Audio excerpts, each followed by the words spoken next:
If you are a single woman who wants to get married, consider visiting the Père Lachaise Cemetery in Paris, France. Père Lachaise Cemetery is Paris' largest and world-famous cemetery. It is a popular place for tourists to visit the beauty of the architecture. The cemetery was designed more like a park than a terrifying burial cemetery. The design of the tombs is also interesting. Père Lachaise Cemetery uses Gothic architecture, with more than 33,000 graves of statues and monuments of famous people. One of them is Victor Noir's grave.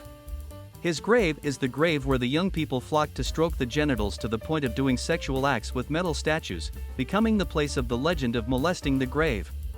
Victor Noir was born in Paris in 1848. He worked as a journalist for the Parisian newspaper La Marseillaise. In 1870, Prince Pierre Bonaparte, a cousin of the French Emperor Napoleon III, sent a letter to the owner of the newspaper requesting a gunfight to protect the family's reputation because newspapers attacked the work of Emperor Napoleon III. At the time, many French people viewed his government as exploitative and unfair. And the press releases criticizing the government caught the public's attention and caused discontent among the ruling class. The newspaper owner then sent his subordinates, Victor Noir and Ulrich de Fonville, to negotiate the terms of the duel. But the prince thought it was very rude that the owner of the newspaper had not met the prince in person. They also entered the prince's house with guns. Victor wants to duel with the prince. But the prince refused and insisted only on a duel with the owner of the newspaper. Ulrich de Fonville said that the prince was so angry that he slapped Victor in the face and shot him to death. But the prince said that Victor was angry at the prince's refusal and tried to hurt him. The prince then shot him. The prince was arrested and imprisoned at the conciergerie when the court found him not guilty and did so only to protect himself.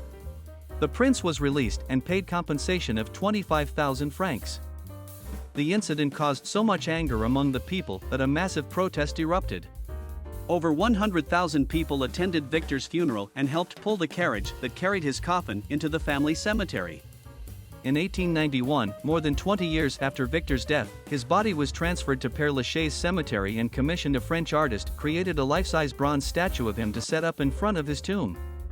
The artist chose to carve a portrait of him lying dead after being shot for some unknown reason. The artist therefore chose to carve his crotch clearly. Later, his sculpture became a symbol of fertility and sexuality. Over time, it was believed that if a woman kissed the statue's lips, rubbed his crotch, and placed a flower on the hat, the woman will easily have children and have a beautiful sex life. If you want to have a good lover, kiss on the mouth. If you want to get pregnant, touch his right foot, and if you want to have twins, touch his left foot. Women who do this all find husbands and become pregnant after less than a year, causing many people to believe this matter seriously. This caused so many women to frantically touch his sculpture that his sculpture became pale and deteriorated. Finally, in 2004, a fence was placed around the statue in Victor's honor. There was a sign warning not to touch the statue again. The ban angered many women and soon forced the authorities to remove the fence. For the women who visit the statue of Victor and conceived as expected, would often return to visit the cemetery again to express their gratitude. Victor Noir's grave becomes a must-see when visiting Père Lachaise Cemetery.